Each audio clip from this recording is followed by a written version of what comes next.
নমস্কাৰ, আপুনি চাই আছে অমৃত লাইভ। এই মুহূৰ্তত লৈ আহিছোঁ আমি ৰাজ্যৰ বিভিন্ন প্ৰান্ত তথা দেশৰ বিভিন্ন প্ৰান্তৰ পৰা কেইটামান অতিকৈ গুৰুত্বপূৰ্ণ খবৰ।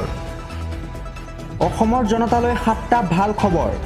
ৰেচন কাৰ্ড আত্মসহায়ক গোটৰ নিবনুৱাক আৰ্থিক সাহায্য দিয়াৰ বৃহৎ ঘোষণা। নতুনকৈ 40 লাখ লোকে লাভ কৰিব ৰেচন কাৰ্ড। ৰেচন কাৰ্ডৰ হিতাধিকাৰীৰ আয়ৰ সীমা 4 লাখ টকালৈ বৃদ্ধি কৰা হৈছে আৰু পূৰ্বে ৰেচন কাৰ্ডৰ হিতাধিকাৰীৰ আয়ৰ সীমা আছিল 2.5 লাখ টকা আৰু এতিয়া 4 লাখ টকালৈ বৃদ্ধি কৰা হৈছে।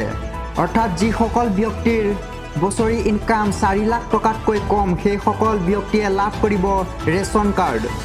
লগতে আত্মনিৰ্ভৰশীল হ'বলৈ নিবনুৱা যুৱক যুৱতীক 2 লাখকৈ টকা দিব চৰকাৰে। 2 লাখ টকাৰ বিনিময়ত বেংকক দিব নালাগে কোনো ধৰণৰ গ্যাৰাণ্টি। 2 লাখ যুৱক যুৱতীক সামৰি ল'ব এই অভিলাষী আঁচনিখনে। লগতে ৰাজ্যত 30 লাখ মহিলাৰ একাউণ্টত সোমাব 10,000কৈ টকা। আত্মসহায়ক গোটৰ মহিলাক ব্যৱসায় কৰিবলৈ টকা দিব চৰকাৰে। লগতে শীঘ্ৰেই মাইক্ৰ' ফাইনেন্সৰ 3য় পৰ্যায়ৰ ঋণী মহিলাৰ ঋণ মাফ কৰিব চৰকাৰে। ঋণী মহিলাক লগতে প্ৰদান কৰা হ'ব NOC। শীঘ্ৰেই মাইক্ৰ' ফাইনেন্সৰ ঋণ মাফ কৰি চৰকাৰে মহিলাসকলক প্ৰদান কৰিব নো অবজেকশ্যন চাৰ্টিফিকেট। লগতে সকলো দুখীয়া পৰিয়ালক ঘৰ উপহাৰ দিব অসম চৰকাৰে। চৰকাৰে আৰম্ভ কৰিছে মুখ্যমন্ত্ৰী আৱাস যোজনাৰ এক নতুন আঁচনি। লগতে নতুনকৈ 22,000 চাকৰিৰ বিজ্ঞাপন প্ৰকাশ কৰিব চৰকাৰে।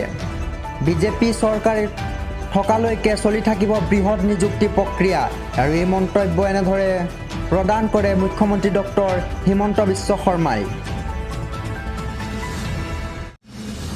এই মুহূৰ্তত অনলাইন গেম খেলি ভাল পোৱা সকলৰ বাবে লৈ আহিছোঁ এক বেয়া খবৰ, কিয়নো ভাৰতত নিষিদ্ধ হ'বলৈ গৈ আছে অনলাইন গেম।